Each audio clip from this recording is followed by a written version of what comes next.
The Fall of the Usurper. The people of Dwynwen celebrate Othroctide every 5th of Sun's Dawn, the date when, according to legend, a man emerged from the wilderness of High Rock and defeated the undead of Castle Whitemore to become the first Baron of Dwynwen. Few people believe the legend anymore, but there most certainly was a Baron Othrock of Dwynwen who was destined to become one of the true heroes of High Rock, if not all Tamriel. The legend, as most any Dwynwen child will tell you, is that years and years ago, archivists have agreed to the year 3rd Era 253, the people of Dwynwen were ruled by a lich and its armies of zombies, ghosts, vampires, and skeletons. Othrock was blessed by gods and given an army of men and animals to destroy the dead. He brought peace and prosperity to the land, growing more powerful as the land improved. Years later, he led the tiny barony against the Camoran Usurper and saved all of Tamriel.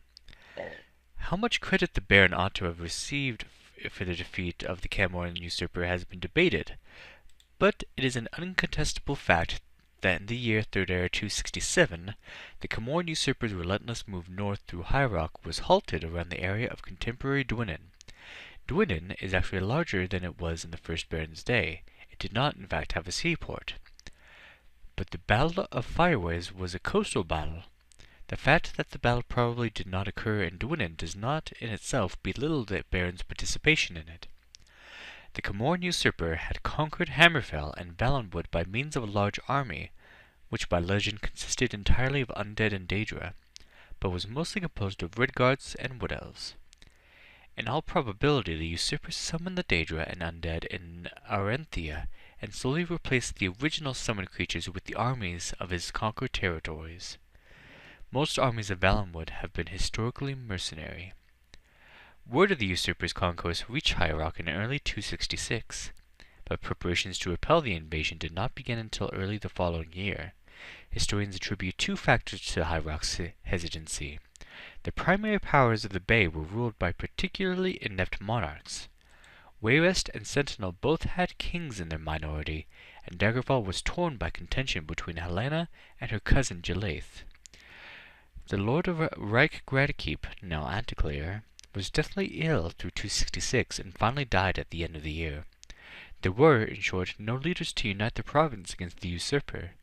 Of the leaders with any influence, at least 8, the 8 traitors of legend, made secret allegiances with the Usurper to protect their lands.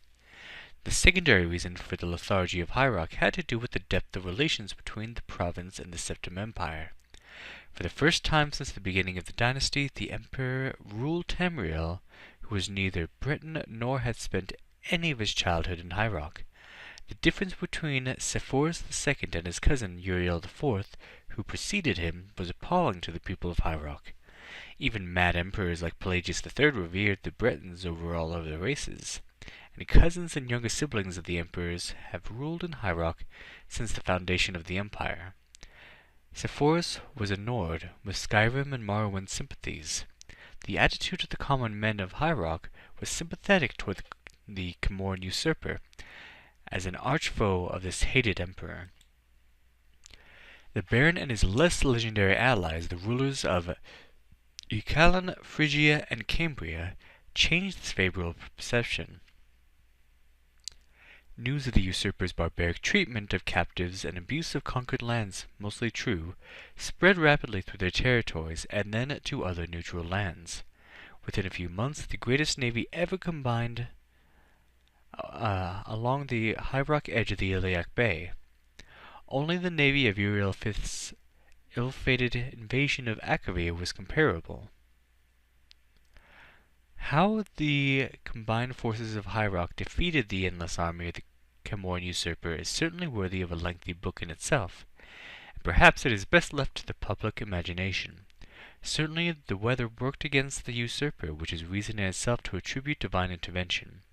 Baron Othrock's divine purpose is the central theme to Othroctide after all, and as the poet Breloque wrote, to find the facts, the wisest always look first to the fiction.